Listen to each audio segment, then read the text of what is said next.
мақсади асосии мо барои дастгирии деҳқон аст, ки ҳамин деҳқон маҳсулоте ки мекунад, ҳамин деҳқон ба ҳамин маҳсулоташ бозор созем. ман ба ҳамин мақсад дар ҳамин тоҷикистон ҳамин хел сармоягузорӣ карда корхонаҳо кушода истодем. мақсади асосии ман технологияҳои нав овардан, чизҳои нав овардан, сохтан, нишон додан, баъд ба ҳамин мақсад бисёртар халқа мо нишон дода, ёд додан, омӯзондан.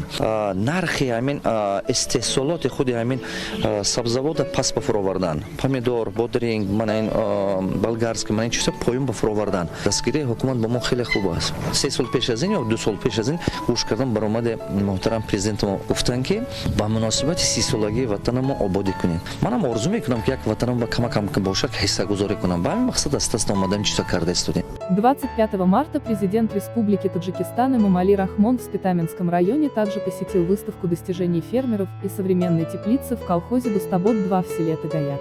Рабочие Спитаменского района представили около 40 видов сельскохозяйственной продукции, которая ежегодно выращивается с использованием существующих возможностей и условий. В Спитаменском районе насчитывается 1600 ферм, и из года в год работающие люди увеличивают посевную площадь в соответствии с климатом региона и способствуют обеспечению жителей экологически чистыми домашними продуктами. Наряду с выращиванием овощей в районе большое внимание уделяется развитию садоводства и виноградарства. Как сообщил глава государства Эмомали Рахмон в ходе посещения выставки, в настоящее время площадь садов и виноградников в Спитаменском районе достигает 1000 гектаров. И ежегодно за счет расширения площади садов фермеры увеличивают производство вкусных и сочных отечественных фруктов. Выращивание овощей в теплицах также является одним из наиболее эффективных видов деятельности фермеров в Спитаменском районе, и этот процесс осуществляется фермерами с использованием лучших практик и внедрением современных методов производства. В ходе визита президента страны Эмомали Рахмона в современную теплицу в дихканском хозяйстве Достобод-2 было сообщено, что в районе имеется 11 постоянных теплиц на площади 3 гектара. Современная теплица в селе Тагаяк Спитаменского района будет создана в 2019 году местным предпринимателем, основателем общества с ограниченной ответственностью «Витамины Таджикистана» Саидмуродом Давлатовым в соответствии с поручением президента, где выращиваются преимущественно овощи. Помидоры Атия, аламина и пинкаракул выращиваются в теплице с использованием современных технологий, что обеспечивает 20 местных жителей постоянной работой, а 40 – сезонной занятостью. На первом этапе в теплице было посажено 26 тысяч саженцев томата на гектар, а 60 тонн продукции было собрано и представлено на потребительский рынок.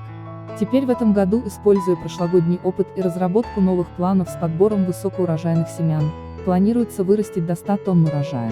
Глава государства Эмомали Рахмон обратил внимание на процесс использования современных методов и современных технологий в теплице для выращивания и производства высококачественных и экологически чистых овощей и назвал эту инициативу отечественного предпринимателя примером и поддержкой. После ознакомления Эмомали Рахмона с процессом выращивания рассады томатов в современной теплице, здесь были представлены планы на будущее Центра ограниченного ответственности оптового распределительного центра «Витамины Таджикистана». Было подчеркнуто, что отечественный предприниматель при поддержке правительства страны в будущем планирует увеличить площадь теплиц до 10 гектаров и построить холодильные склады для хранения продуктов.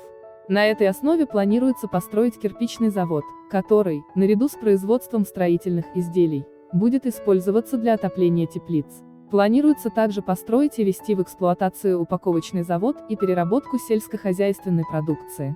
В ходе беседы с фермерами и рабочими Спитаменского района президент страны Эмомали Рахмон дал им полезные инструкции по дальнейшему увеличению площади теплиц, увеличению сельскохозяйственного производства, эффективному использованию пахотных земель и, таким образом, содействию продовольственной безопасности.